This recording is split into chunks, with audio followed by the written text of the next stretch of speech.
tunin zong thu sim khat anangai zo hitin tunia thu sim hin ngai dung hi le love story Arunachal nungahnu thu sim hi ngai masang win lunglut ta le thanum ta ngai tun ki het sa uwi thu sim panta hote pha si in lungin ka gele pha chi so linglal pum le la sampuma lungsit in khu akiman lai ka gelin pha si in mithlin kalon pga hin la abang kum le ka gel si e ke hi angol ka hi hitam lungsit ki ti jong le inam chan pi jong hello khat ki lungse ai banga ki ka me ka ti ji e hin la lungsit nan wang zo le nei pui lungsit in chi le nam hian pui lungsit na hi mi cho hi ki ti su ka gel do ji e ke thi mo in jong ka gel ti ji po na hi in sung gen thei ki hi ji chun le kha sam ta a sim di chula ki zo lo ding a hi ji chun class to air fizo ting le bol thei thei bola agang thei pe na service mo di pau chu lungin ki gelin he in sung gen thei te ki hi ji chun kania wa panin in sunga no le pa to la thamin aki ki thu pi in sunga wang mi na pa ka hi e zong le in sung ha sa ji chun no le pa to la thama thinglang le tho alu le bol bal le chang le ti ho in sung mi ten kana bol jiwin ken thei ta chun hin khu ka hin mange school kai pumin tuition fee jong chu akipe in phal bilai hong i tengle hol them na ki bolin dei bangin jong loila pailan jong hin khu anake mangzo pon pathin lung sit in class to f chu ka hin zo tan in sung gen thei te aki ji chun kingol sa ding chule inup na ma hin khu ga manding ki ti wang chu ilungin akon pon aji chu gen thei wal ji chun khangdong cha ki jeng wang chun ilunggel chu mi pi thling khat lunggel danin aki ume loila paila a te bangin la thei hi zongleng in sung mi te to ki tu ta le thanom ta atui a le zongle ki lung to ta hin khu kaman khom thei ji uchun pathin ka tham wa ji in he ke yong class to kan zo chun in sung mi ten jong e dei pi win ke ma jong Indian Army in kong pang tai mi banga le khathi mo be ki lo si chun nursing assistant na lut kan hi e mi dinga ima hi jong le keima Indian Army nursing assistant na pang thei dinga ka hung ma chun in sa an rang khosung weng sung ho in ihung ki pa pi ji le we thang boy nang se a nen sung gen thei na them khat pe hung ki le tan ti ha panan hung pang ding pathian wang pu na changin lang in sung gen thei na jong nang za la hung ki le ding hi tin a hing til kho ji we pathian lung se jalin ke jong training board ding chun Hyderabad na ka kundo tai training yang chu pathian lung se nin inia wa pana thingthlang le kin bola sa po kin ka ma thang po kin ka ma ichi lang ting le thil ki po a eng lang ting yo thil ki po hi ji chun training chu ke ding in a awal poi le kha jong gen thei ta hin sim ki ji chun he na chu ki mang cha thei jin training ka bol khom pi ho kol ho sa nga chun ke ma mu ho chu a hoi ja in koi manwang i phapui ti thei khomen training chu ka hin zo tai training ka hin zo chun ki pana mai cham jong ka sim men chini chun kanu a ho lemin ami thli lo nge hin la kanu ami thli lon chu ki pana mi thli zo a hetai pathin lung sinin ke jong sapai chu ka hung pangin kema first posting chu Arunachal ai so love hicha chun keima jong kumsom ni walpi po ka hina lai je midingin ima hi jong le hlasia lo them khat ka hin sana phat na chun in sung gen thein yong chu hong kile jep jep tan in sunga chun them khat nop sa na in sung min gen theina haimel chu ahum jep tai ke jong ka posting mun Arunachal chun ka chi tai hi cha chun MI room chun ke ho nursing assistant mi li ham ka hiwin mi li chu duty ka khla aziu hi doctor jong hilai man chun khat bo min pathil lungsit in doctor pa lungsit na chu ka changin doctor pan jong ka boina ka sanum le ki thu PGA mi ana adam lo ki bet sa hung ji ting le ke ho se pai sunga hi hen lang civilized jong le hoi ten ka zen ji in doctor pa jong ki thu PGA in ka het lo chu doctor pan abol ji in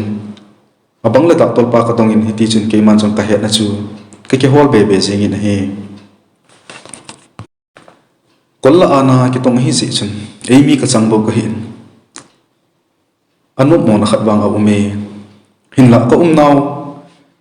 infantry hola chun ei mi khat ani aumin ka kimu tu ting leo nom ka sa chom si le e aji chu infantry la chu ei mi jong tam tho he kumna Arunachal gam hi thingthlang gam hi in e ho Manipur sanga hi thingthlang zo hi agam mi wang chu a khang to tho nai agam hoi vet le mole hlangen chi le wa le jong mole hlang kal ngen he e agam chun ke hon jong khu in ka chi win abang le mon khana one day medical program chu ka bol ji we hi chi one day medical program ka bol ju chu doctor khat zaun a ka bol ji hi agama civil ho chun ke ho ko ma chu hung ji wa chini ting la chun ihum ki vet sa ju hi adam mo naw ha sa naw ka vet ji wa lo le ai ka pi ji hi abang chu ina ga vil the hi jong le ka vil ji na lai ju hi hiti a kiam pa ma ki pot to civil la medical program ki pot ji chu anu na ta u me aji chu agam jong anu dan le thule la jong ki he in mi tam pi jong hung ji hi kyo yong medical program ka bol chin lai tau chun ni khat hi nunga khat amel hoi ta khat figal hoi thim ta khat hen nupi khat anat na le la len khat ni a hin pui ji nupi nu chu kamu le anat na len dan chu ka ve zo pon ji chun ke yong ka pot de in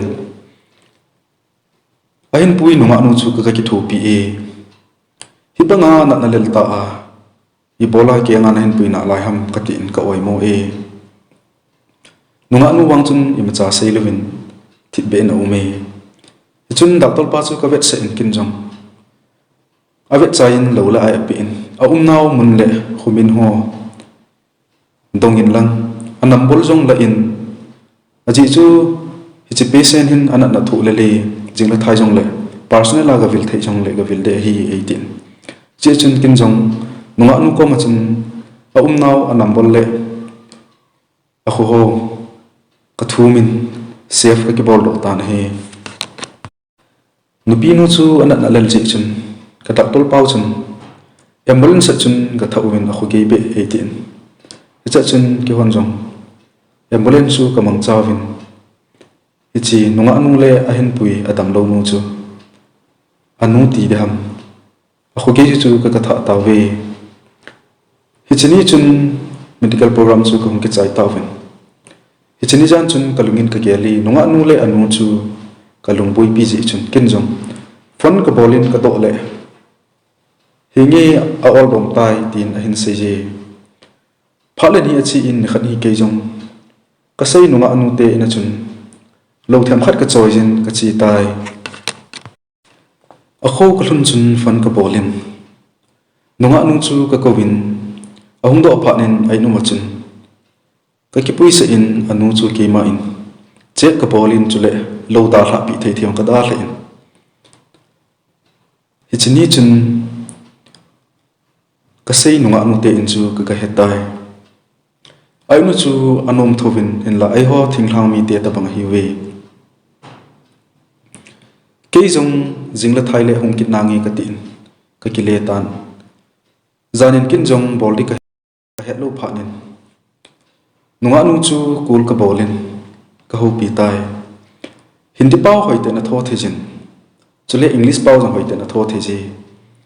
kin jong sister namin ipi ham chule ipi bol na hi ham tin ka dong tai amanu in jong amin chu ei ho pawa se ngin wang ha e akhe thiam thei pui keimin hi ana dorji chule adi tribe ho ka hi e kanul ka pa in tang a le khasima e koi hon hi tulai kanuna na alel ji a ke jong chom khat suti kahin kil a ka hum to hi tin ei don bu ne kin jong ka hi na le ka in sung thu le la ka sei pi in ama wang chu mi friend ta le mi phata in ka he e ti afana chini tha a hoita ko hung ke ho do hon phat chun kin jong ama nu chu phat se in fon ko bolin ka ke hu pi ji tai phabong ka nei si le ke jong lo them khat tem ka choi jin anu vet to ko man chun ama hoi na chun ka chi ji in khulai leng in bol de ma lo ji chun nungah nu ma chu hoi ka sa them ji chun ka chi ji e kam khompi ka loi ho jong chun ei dai ji we ina su ti na po ting le ki puizin lang chi pai pai tan ati jiwin hin la hap ta khana chu ni thum ni li be chu apas ki mu ji hi hiti chun kyong apas ka mu si le nungah nu te na chun ka chi ji in anu ma adam no ji chun kin hang lo ka chai pi ji in anu dam lo nong chu ka ve ji e phala ni hung chi in anu dam mo na yang chu hung all dom dom ta adam thing ta bang ti ding hitai ke ni yung loi la pai phata akom hun pha na chun abang le tukana ka po to ji hanin aku sungdung abyang sungdung bu jun abang la ki bob ji hun tai ni khani kin jong ana chu ko dongin keila manipul mi ka in nangla hilai mi nei paula ham hun jong ki ban poi chon chan jong ki bang poi ho jing jong ki bang poi na ko sung mi ho nanam go thang ho ben agel se lo ding ham tin ka tongi ama jong ei don bunin he u koi man hita bang chu gel se pun ti thilsi po lo le kun pi agel ri ham tu lai mi kham to wa hitai ei ti pe e hiti chun ni tha si ta banga phona ka kyo na tam zo a free time ka nei ho ama to ke ho na ka mangin in sunga ka mul ka pa ken ko te sangin jong ama ta chun ka ha ke ho zo si ta na he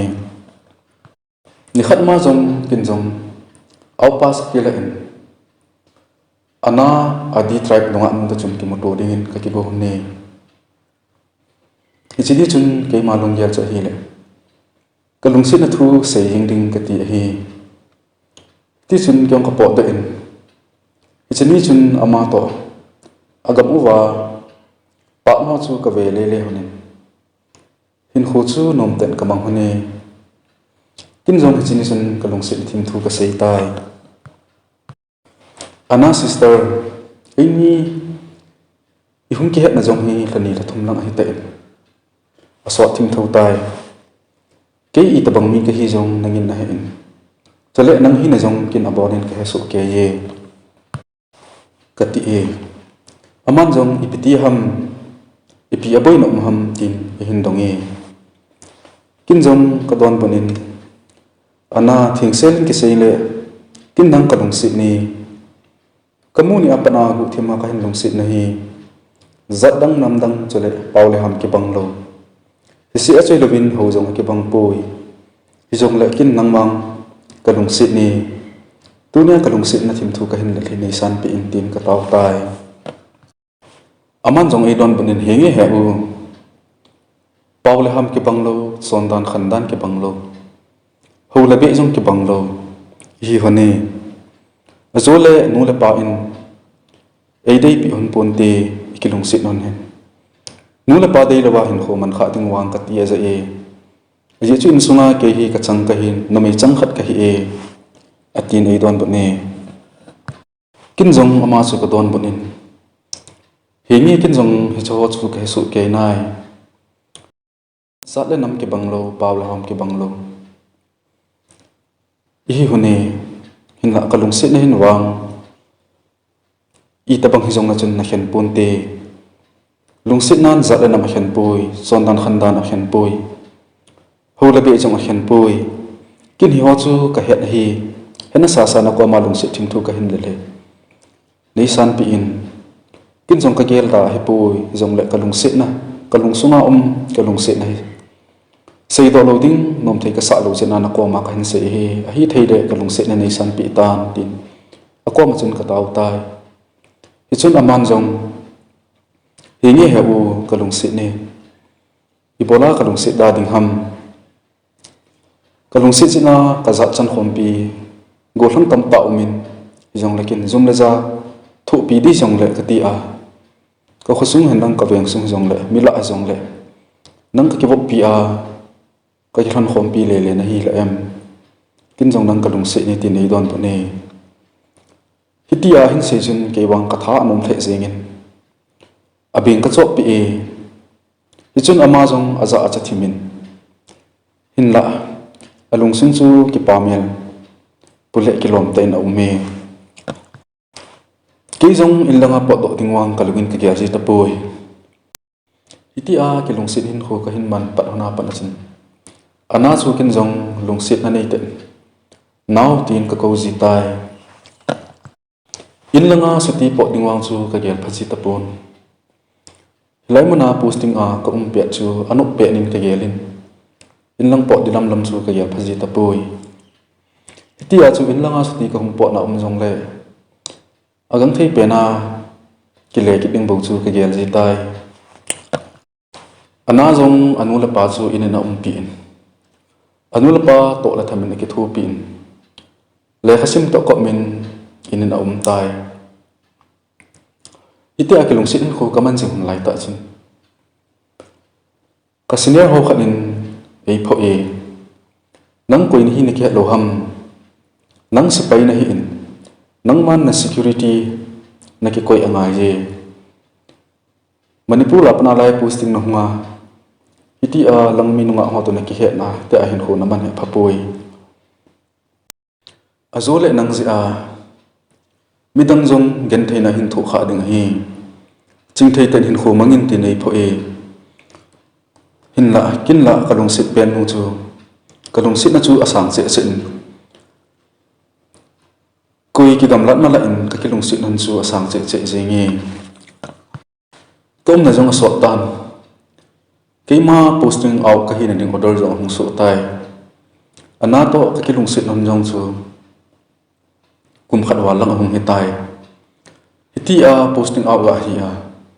kalung sit penu ga da la ding chu ka gela hi le ka gel thei him tapon hin la tuwa ji ga nei ding chu ka gela hi le chapang jong ka ki sa in alang khana in sung mi gen theina them khat be akile ding chu ka gel lin ji ga nei ding chu ka gel thei nai pon ji chun ka dong manung ko ma chun hoi ten thilum dan abonin ka sei su ke yi pathin lung sit din wang pha sin ka kimu to jing thei hunna lai je koi man kham theilo pha la ni chu tui bangin alongin ke ma jong posting out ka hin ding det su hong lung tai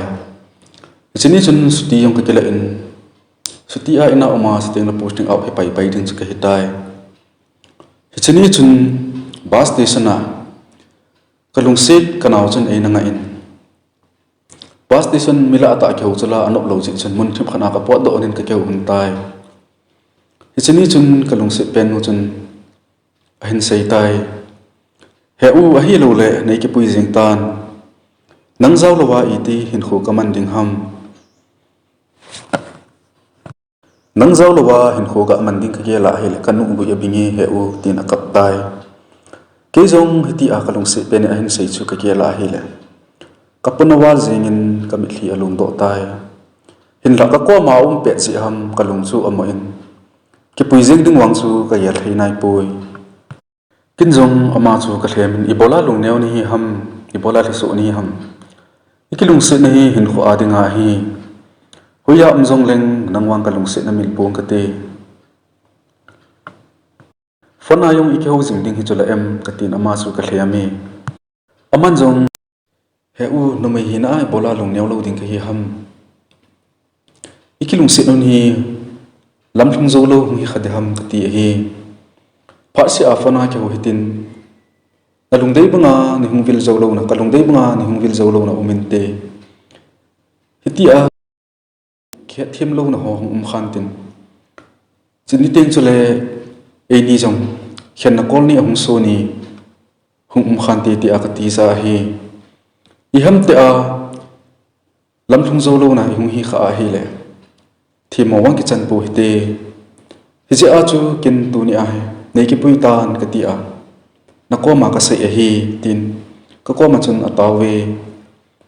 hin la kin i bola lam thung zo lo hi ding ham ik chen tho di chala em tin a ko ma chun ka sai je kalung gela chu i pilung ka gel ham wang kai poi ka ki pui jing ding chu ka gela ai la ka gel thei him poi pathin phat sa hi le ni khat le ki chen tho ding hi chala em tin kanau chu ka hliam bi e ke jong ka umna ka posting hi na Arunachal gam chu ka hin da hlen ba sa ka hong to to a ka hin da hla pa na chun asam ka hong thluna lampi dunga chun ka gelin keile ke chu ka ki oi mo pantan i bola ka hin ki puilo ham ka ti in keile ke chu thi mo jong ka ki chan ji in abang le kalung sit pen khat ka ko ma nei ki pui tan ti a tawa ipilung ka gel mo nga hiti a chu kada ham kati aji chu ka hin da tha apana chu kalung hel hum ki pan hitai in ka hung thun jingin jong lung hel nan ka ti me ka hin ki pu hitale o ta hi ina nom ta kom khom hun ding get thei thu khom pi ding jong le ka thu khom pi ding nop nai jong le nop na ka thu khom pi ding ka ti kalung chun kel ke ki oi mo nan ka dim tai fona wang chun ka khau pi ji e aji chu Arunachal gam ka chi ki lo ding ka hi ta chi chun ka ke la hi le amang zel jing tan he hiti a mun gam tha a pa na fona ki ke ho tho chu ka ke la hi le lam thlung zo lu ngin jong abang le ke le ke jong ka ke ta san ji ta pui ji a chu ke le ke ki oi mo ka hi e kanu in jong thang boy pi na ti ham na lung hel tu ta ve tu chung na hung do chu tin ei dong e kin jong heno ima ti poi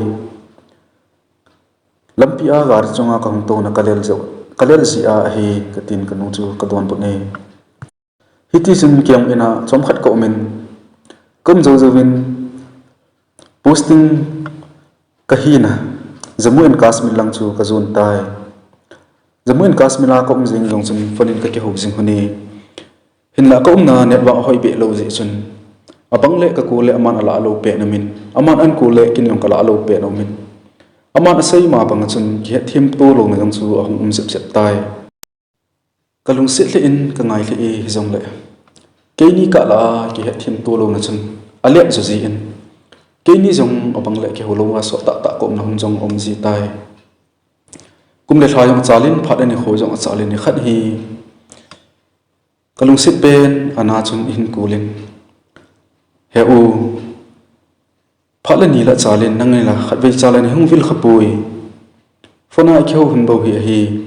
hilanga kanul ka pa in midang tiki cheng dinga phatsa na ei nei hunin in sunga ma na mai chang khat ka hi le kanul ka pa dam sunga jinei dinga hi kanul ka pan adei a hi ji chun tuai hung do yengin na hung do in chiting le ki cheng jing te tin a hin sei tai iham ta tu hin ke ma he nula pa phat sa zalin keng nei leng ka chunga wang lung nu mo na nei ding hi lung nu mo na nei ding hi je a chu tu nia ka sei hi ama sa ang ka na sei banga tu ne hin hungin tuai ka ko ma om na chun nangwang na nung ka zui ngap cha na lai ding hi kalung sit na wang hi ka hin khon mil pongi ka hin lai dam sung si a kalunga ka chin jing ding lung sit na hi he u thi mo wang nei chan hi in tin ka ko ma se ji kin jong sutila ape na pot thei jong hilo hi chun kin jong seidik he tapun kami thli ka ki thin sutila ga amona ding ha sat chi chun kin jong now lung neu hi in chung pathinin na ching jing nan te leisit chunga chung pathin jang ko melen ei ni yong ki chen da ding ham yimjo si hi pathinin aphat na dinga agon zo hi Jatdang namdang paule ham ki panglo chon dan ki panglo hô dòng ki bang lo hi hone hin la kin jong ka lung sit na wang hi asangi kain khun namil zo pu nge kain lai dam sunga hi ka chin jing ding le lung sit masa kamil zo lo chu nang bo na hi de hi ka tin ama chu yit khe ending ngai khe jong leng pathin jang gop lo ipi bai lo dam tin ama chu ka thado ta na he lung sit pha chi so chu ko ki the hi la ka tin ye hin la ke chula awai gi ka hitai ko ki the chula a hitapui now na lung dei banga zo lo chu ka hitai lung sit na a ta san thei lo ko langwang ka hepui hin la chung pathin jang gop lo ipi bai lo ding ham ke ni jong thliso pung le ka pumin ka ki thlang tai aji chu pasal hi na in lung sit na wang chokin ka gel daw na hepui ke ma sipai hin khu a chu hitabang condition chu ke dinga jong boi ja he kalung sit pen nun a hin sei tu a jong umla chun ka zui ngap cha na hi ati lai ta chu ka gel a lei lung sit na chu asang hle e hin la chung pathin jang gop lo ki hi je chun ke ni jong ka ki khen hun tai hin lai dam sungin wang mil zo pu nge ka ti e thusim hi a ki chai tai thusim hi ngai nom leo like share subscribe ni na bol pi ki teng win kang tawe ka ki pai